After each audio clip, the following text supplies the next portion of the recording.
Hi everybody, my name is Vex and I'm CEO of Revuto, and in this video I'm going to tell you about or explain you how Revuto Virtual Debit Cards work. So first of all, I have to mention that the core feature of our app is an active subscription management. When we say active, we directly think about virtual debit cards, because only by issuing virtual debit cards to our users so they can use them with their services, the system is active, meaning they can actively control the payments, meaning they can block, snooze, or approve those payments as they occur. They get the protection, they get the privacy, and many more. But now I'm going to tell you about how the setup works and what it means when we issue virtual debit cards and how the flow of money works. So when we talk about the flow of money, there are two ways how people can actually top up virtual debit cards for now. In the future, we have a plan to add some other, we call them paying options or source of payment or source of top up for those virtual debit cards. So when it comes to VDC, it can be top up with fiat money. What that means? It means that you can use your debit or credit card to top up virtual debit cards. And you can select anytime as you please within the Revuto app what is going to be the source of payment or top up for specific virtual debit card. If you're going to have 3 subscriptions or you're going to add 5 subscriptions to Revuto, for each subscription you're going to get dedicated virtual debit card, and then you can easily switch this month or next month what payment options you want to use to top up that virtual debit card. This is also a cool feature because once when you get the virtual debit card and you put the number of that virtual debit card to your account of your Netflix or whatever, you're done.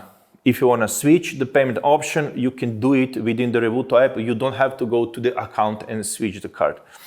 One option is to use the fiat and how that works. So behind the virtual debit card is an IBAN account, meaning that for every user, we are opening the banking account for that user with our banking provider.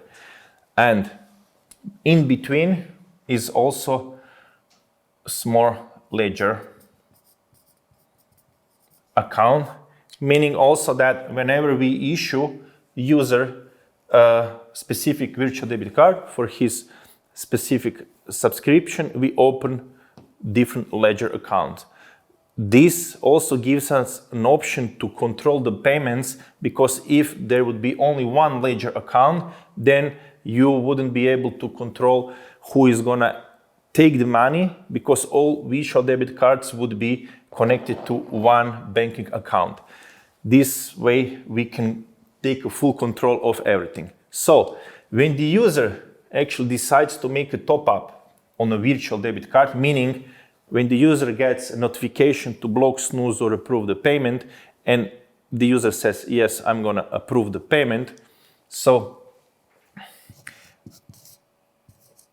acquiring company that we work with is actually taking that money. So this is also a card, is taking money from that card, and then is, I need to put that also, settlement.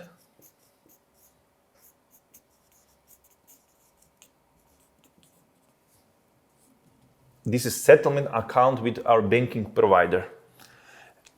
So it's taking money and it's putting money, sending money with a SEPA transfer. It's a banking transfer to the settlement account that Revuto has with banking provider. So this thing, the flow of funds, can last up to 48 hours depending on, I don't know, if there is a holiday in between or weekend, because banks Also, if we're gonna have more volume, then this settlement can actually go twice a day.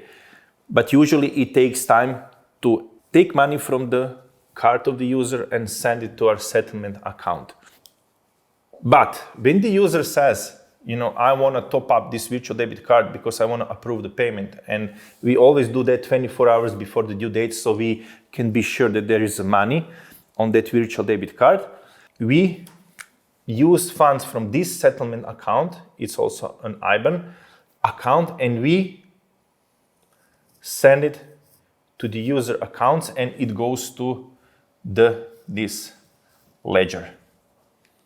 So if you want to use this to top up your Netflix, let's say it's $10, we already take $10 that we have here on the settlement account and we immediately put that money on that ledger account. So basically what we do every time when somebody decides to top up virtual debit card, we credit the user.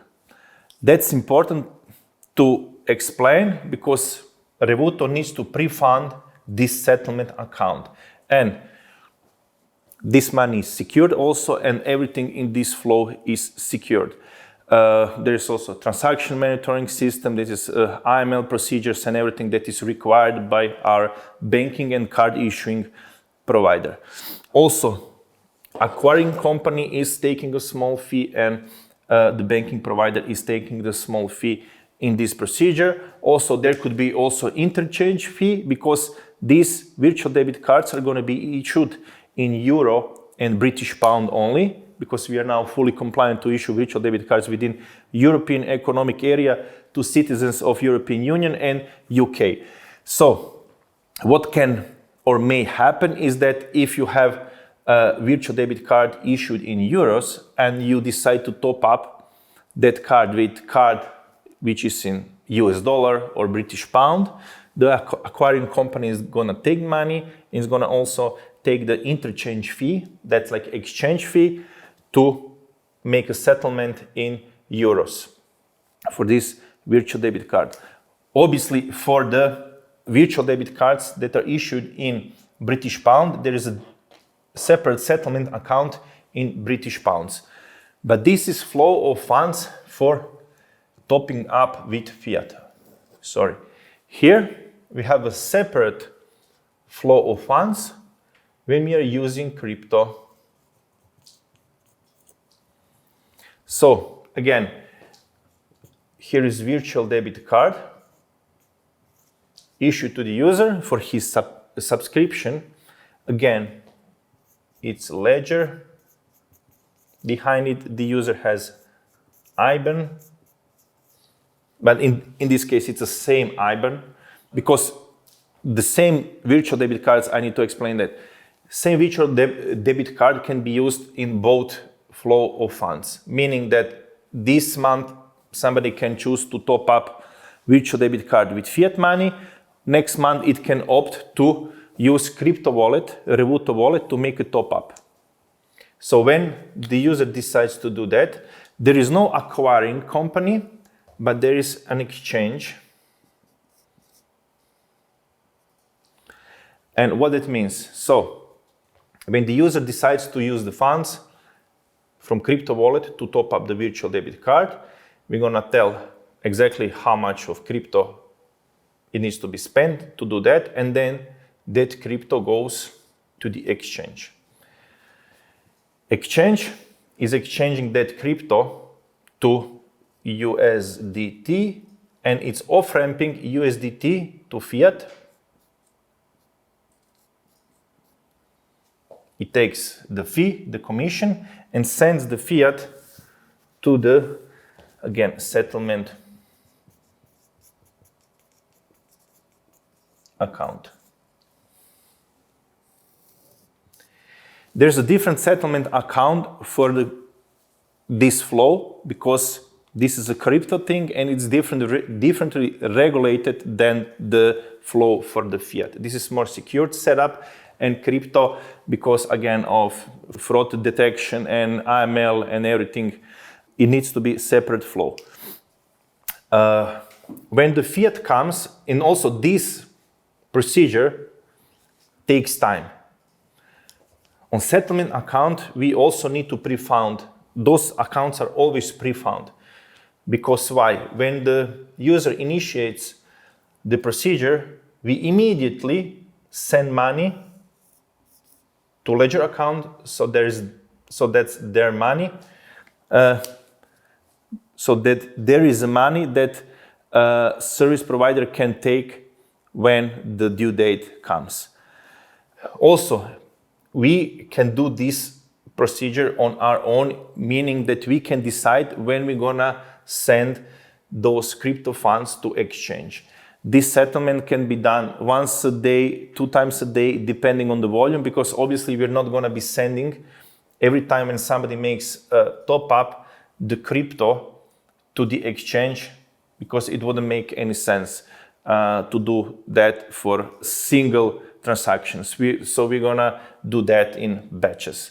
Yeah, and the same thing. So acquiring company is taking the fee, exchange is actually taking the fee. We need to have money here to pre-fund the user immediately when it decides to use the crypto. The same setups work with any other crypto company which is issuing debit cards. We call them crypto debit cards. This setup, the same setup is gonna work also for the physical debit cards, which we're gonna issue probably next year. The same things works as here. Also, when it comes to that buy now, pay later option, then we actually take funds from those. You can check the video about the micro lending and borrowing setup, how it works. So we take funds, this crypto, from liquidity pool of micro lending and borrowing feature to actually fund the virtual debit card. I hope that now I explained how this works and why it's important for us to pre-fund those settlement accounts to actually be able to run the setup. Obviously, the requirement to pre-fund the settlement accounts comes from a banking and card issuing provider, and depending on the volume, how well you do your business, they say how much of money you need to hold on these settlement accounts. Also, all those settlement accounts are insured, so money is secured. Yeah, and that's how debit cards work.